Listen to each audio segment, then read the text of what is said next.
नमस्कार। रेणुसँगको यात्रामा आज म लिएर आएकी छु मकवानपुर गढीको इतिहास र भावी पुस्तालाई यसले दिन खोजेको सन्देश। मकवानपुर गढीको इतिहास। सबैभन्दा पहिला मकवानपुर गढी मकवानपुर जिल्लाको ऐतिहासिक किल्ला हो, जुन पहिले सेन वंशका राजाहरूको राजधानी थियो।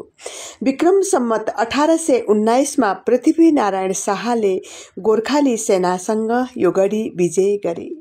यस विजयले उनले तराई भारत र काठमाडौँ उपत्यका बीचको रणनीतिक मार्गमा नियन्त्रण पाए। पछिल्लो समय यही गढीमा नेतृत्वको अंग्रेज फौजलाई पराजित गरियो। यस युद्धले नेपालीहरूको बहादुरी, आत्मबल र स्वाभिमान संसारभर चिनायो। भावी पुस्तालाई यसले के सन्देश दिन खोजेको छ त? पहिलो बुँदामा रहेको छ राष्ट्रप्रेम र एकता जरुरी छ। मकवानपुर गढीको विजयले देखाउँछ कि विजय जब जनता र नेतृत्व राष्ट्रको लागि एकजुट हुन्छ तब ठूलो जित सम्भव हुन्छ। इतिहासले प्रेरणा दिन्छ। यो गढीले भावी पुस्तालाई गौरवपूर्ण अतीत सम्झनु र त्यसबाट सिकेर देशको सेवा गर्नु भन्ने सन्देश दिन्छ।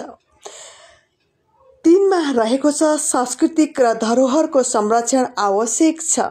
हाम्रो पुर्खाहरूले बनाएका यस्ता गढी र सम्पदा जन-जन-जनसम्म पुर्याउनु हाम्रो जिम्मेवारी रहेको छ। चौथो नम्बरमा रहेको छ साहस र आत्मबलले जे पनि सम्भव हुन्छ। गोर्खालीहरूले विशाल अंग्रेज सेनालाई पराजित गरे। यसले भावी पुस्तालाई कहिल्यै हार नमान भन्ने सन्देश दिन्छ। निष्कर्षमा रहेको छ मकवानपुर गढी केवल ढुङ्गाको संरचना होइन, यो नेपालको स्वाभिमान, इतिहास र प्रेरणाको प्रतीक पनि हो। भावी पुस्ताले यसबाट देशप्रेम, साहस र आफ्नो धरोहरको माया गर्ने पाठ सिक्नुपर्छ भन्ने कुरा सिकाएको छ। यो विजयले नेपाल एकीकरणमा गति ल्याएको थियो, अंग्रेजहरूलाई हराउँदै राष्ट्रिय गौरवको रक्षा गरेको थियो। मकवानपुरले राजनीतिक, आर्थिक र रणनीतिक दृष्टिले ठूलो योगदान दिएको थियो।